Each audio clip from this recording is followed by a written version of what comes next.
Hey guys, this is Zach at Amplify My Business. I just wanted to go over today on how to create a text campaign.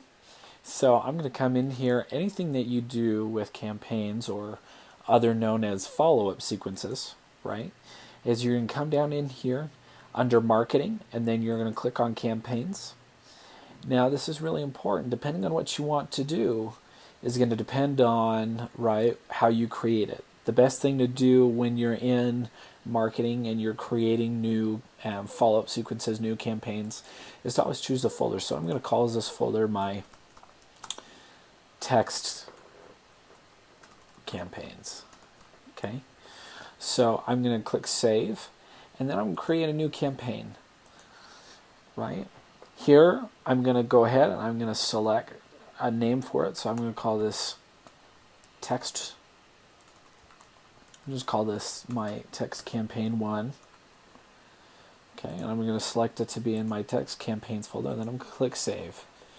So then what we've got is we've got our basic setup. So again, all campaigns are based off of events. So because this is our text campaign 1, I'm going to go ahead and I'm going to select the event, right, or the step of the SMS. Now this is then where you can put in a text. So I'm going to go ahead and I'm going to write out my first text. Okay, I'm going to say hi. Right, hi, and then I'm going to insert their first name, custom values. Contact, that's going to be the lead name, right? Contact, that's any of the lead information. User, that's any of your information. And then you've got all of these as well down here. But I'm going to go ahead, I'm going to select hi, first name, comma. This is, right, user, and then my first name.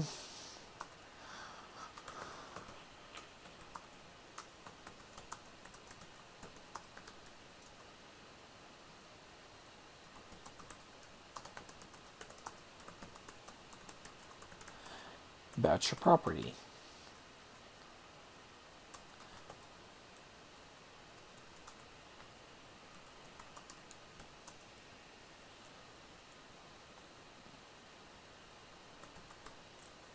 And then do you have time today? And notice I've got a little bit of a grammatical error there. So now that makes sense, right? So then what I'm going to do is I'm going to come down here, and before I click save, right, I just want you to know that you can attach a file, right? This file has got to be through a URL. You can also set up a custom time of when you want this to go out. So if, it explains the if, which is executing this action if the current time falls in the window. If the current time is outside of this window, skip this step and move on to the next action.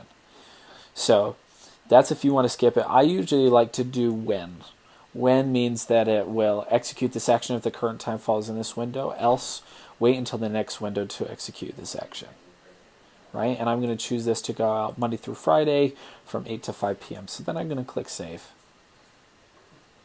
Okay. Now, then what I want to do is after that, right, I want to send 2 hours later another text, and this is going to say, do you have a minute to touch base? Question mark. Right? Now I'm going to also do this exact same thing with this one so that it follows suit. And I'm going to say it's going to send Monday through Friday, 8 to 5 p.m. And I'm going to click save. Okay. Now to change this where you want it to send it, right, let's say 2 hours after, like I said, I'm going to go ahead, I'm going to say send after 2, and then I'm going to send hours. Okay. Notice that you've got minutes, you've got hours, and you've got days. That will help you distinguish on how you want to set things up. Your last step will be going in and then setting up a campaign, the configuration for this campaign. So you can set everything to fall in a window, right? Which is very helpful. So I'm going to go ahead and I'm going to select that. And then I'm going to select the user as myself because I want it to come out from my number. Okay. Now everything else is there. I am going to put in this. I am going to put in this stop on response. That way, if somebody responds to this, it doesn't just keep sending it. Okay, so then I'm going to click save. And then the last thing I'm going to do is I'm going to hit from draft mode to publish. Okay.